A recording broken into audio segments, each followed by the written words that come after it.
Who hasn't heard of the Mona Lisa?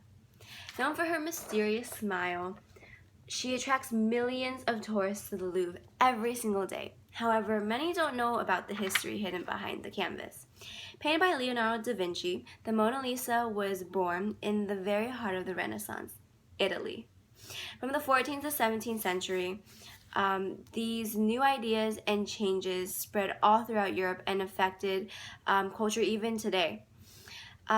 Officially initiated by successful trade routes, the Renaissance period brought many ideas which impacted the artistic style, philosophy, as well as society of Europe. As for artistic style, they were definitely segregated and divided into two. They are divided into the Italian Renaissance, which is in the south, and the Northern Renaissance. In the Italian Renaissance, they focused a lot on Greco-Roman goddesses and gods, since the Renaissance was a rebirth of Greco-Roman ideas. You can see that in this painting by Botticelli, known as Primavera, and also famous is her Birth of Venus. And you can see many god and goddesses indicated and depicted here.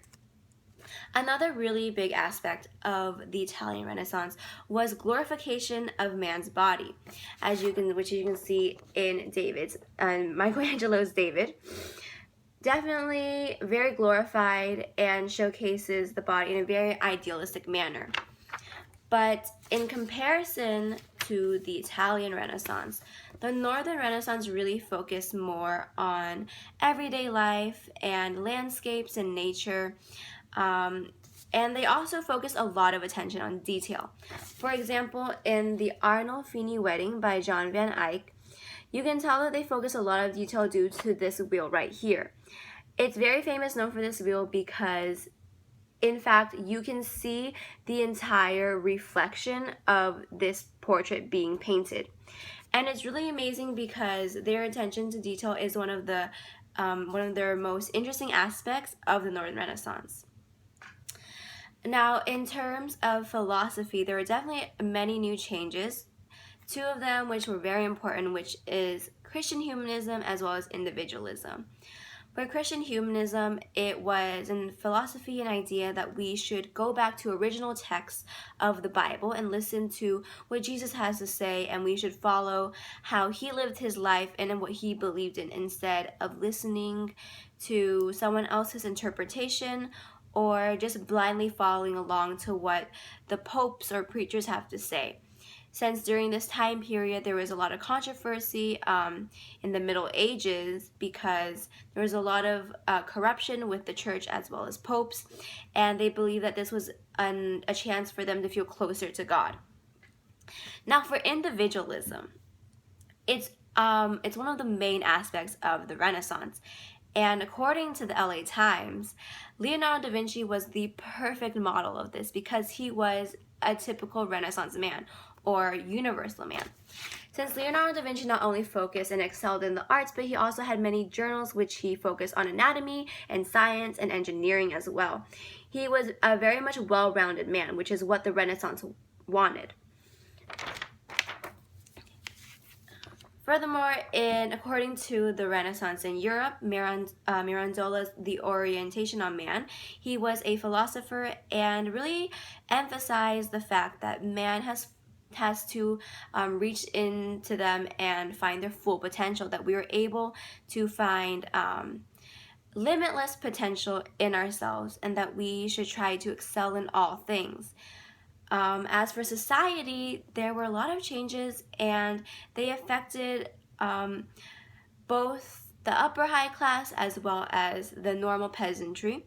The first thing that really happened that was really big was the Gutenberg printing press, which was a printing press, and it was revolutionary just because the fact that you're able to access information and have it spread ideas so quickly from all over Europe was amazing.